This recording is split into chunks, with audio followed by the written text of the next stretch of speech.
let's kick things off with that big story here. And Dustin, what we're looking at is a guy that, took over for Nigel Eccles when Nigel left the company, founder of FanDuel, in Matt King. And we get some news, in the middle of the night last night that he is going to be moving on. And I'd like to commend Adam for somehow being awake and writing a story in the middle of the night, because this drops, as we know, we cover a lot of European companies, and this dropped at like a little before midnight, I guess, something like that in Pacific time here where we live. So kudos there, because I was the Knicks were in an important game on the West Coast last night. I know why Adam was up. You don't have to tell me why Adam was up. I know why he was up. I was so mad at myself for opening my email. Like, I looked at my email at 11:30. I saw the message and I thought, well, not going to bed now. So. Yeah, I mean, well, yes. So to the news, yes, the FanDuel's CEO, a part of Flutter, Matt King, has stepped down. Pretty sudden news. You wouldn't expect this to have leaked out either with such a major piece of news. But it came down that he's leaving. There is not an interim that we know of, and there's not. They're conducting a search to replace him here as a head of FanDuel, but this is obviously pretty major news here. Basically, the number one sports betting operator in the U.S. Losing the person who has kind of taken it from pre-PASPA, pre-sports betting here in the U.S. Outside of Nevada, and to the market leader by a pretty wide margin here in the U.S. So reverberations still being felt here, and exactly what's going to happen. This is a prime job. You're taking over. As the leader, and there will be pressure on whoever takes this job to really obviously continue what FanDuel's done and keep that market leading position. So super interesting, and given all the history, there's a lawsuit out there involving the former founder Nigel Eccles and King and some of the execs on the FanDuel team that's been sitting out there for a while. So lots to speculate about. Also, I mean, talked to Adam about this a little bit too, but there's been this potential for an IPO spinoff of the U.S. business, and this throws a little bit of doubt into that as well. So lots of moving pieces, and we're still just trying to wrap our heads around what this means for FanDuel and U.S. sports betting.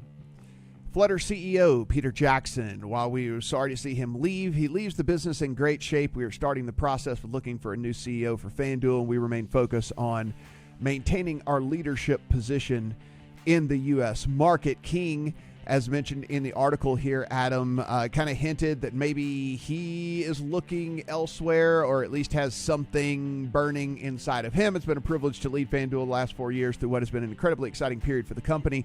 With FanDuel well-positioned for the next chapter of growth and always entrepreneur at heart, now is the time for me to take on new opportunities as the next step in my career. So almost hinting a little bit that maybe he wants to move on, try something new in all of this. But as Dustin mentioned, we had been talking about, listen, we talk stonks here on this podcast. Disclaimer, we are not stock experts. Do not buy or sell anything based off of anything that we say at all. But we talk about stocks a lot here, especially these gaming stocks that have been, absolutely plummeted at the beginning of the pandemic and now on this meteoric rise since then. And, FanDuel is one of those companies that has not been a part of that because they had not been listed over here. And so we were wondering, should that, we heard rumblings that maybe that was going to be the case. And does this has to affect that, right?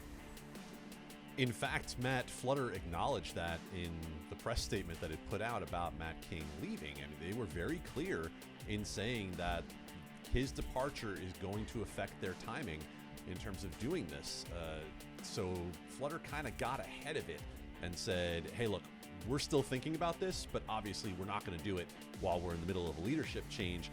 I think what's also not said within that is, y'all, take a look at DraftKings and PEN right now. Because those stocks, while they had been on huge rises, they've actually shaved a little bit off their prices. DraftKings was as low as $42 earlier on Tuesday, when we know that stock had cleared $70 not that long ago. We've seen PEN shave some as well. And, of course, both of those companies just had earnings calls recently. So, I think that when FanDuel does this, and I don't think it's an if, I do think it's a when FanDuel does this, it'll be coming into a little steadier of a market. And the also unsaid piece is that this whole mess they have going on with this Fox lawsuit and arbitration is a huge factor in uncertainty in the future of Flutter overall. Yeah, Dustin, that's kind of was my follow-up here that Adam just led into is, they are the market leader, and, we follow the numbers as much as anyone and get the market share and things like that. And as in pretty much everywhere they are located, there might be some exceptions here and there and might be some toggle back and forth from month to month in a couple of the markets. But I think by and large, we kind of look at them as the number one, DraftKings being a very close number two. But it's not all kind of behind the scenes. It's not all just, sunshine and rainbows and things like that. There are some things, as you mentioned, the Nigel thing is still lingering. There's stuff with the Fox Bet stuff is still, so there are things going on here behind the scenes. Yeah, and you're coming into a world, if you take this job, you're coming into a world where everybody's now gunning for you, right? This is not, FanDuel and DraftKings have had their fun. Everybody is coming for you. MGM coming for you. Barstool coming for you. Caesars, as we talked about last week, coming for you with deploying its brand more liberally with completing the acquisition of William Hill. So, yeah, it's there's no God-given right for FanDuel to be number one. They have leveraged what they've had, and coming out of all of this, I wouldn't have handicapped even DraftKings or FanDuel being in either of these positions just based on what's going on. But they've done a lot of smart moves pre and post PASPA to get to this point, and they are where they are. But you're coming into a situation that's much more competitive than it was 2 to 3 years ago when you're just opening up new states. Everybody was kind of running around with their chickens with their heads cut off, and you took advantage of that because you had the DFS databases that were ready to go. So. Yeah, it's interesting, and just put a postscript on it too. I mean, Matt King isn't the most visible person I think ever in all of this. He's, it's not like he's invisible, but you look at a Jason Robbins who is on TV all the time, is much more facing part of the brand. Matt King, to a lesser extent, has been that for FanDuel, and he started off as the CFO. This is he's not a sports betting person, so maybe that part of it makes sense as well in terms of him moving on. But it is interesting, and whoever, it'll be really interesting to see who FanDuel taps for this job, whether it's somebody in the U.S., somebody in Europe with some experience, somebody internal from Flutter. I'll be curious to see who they tap for this job.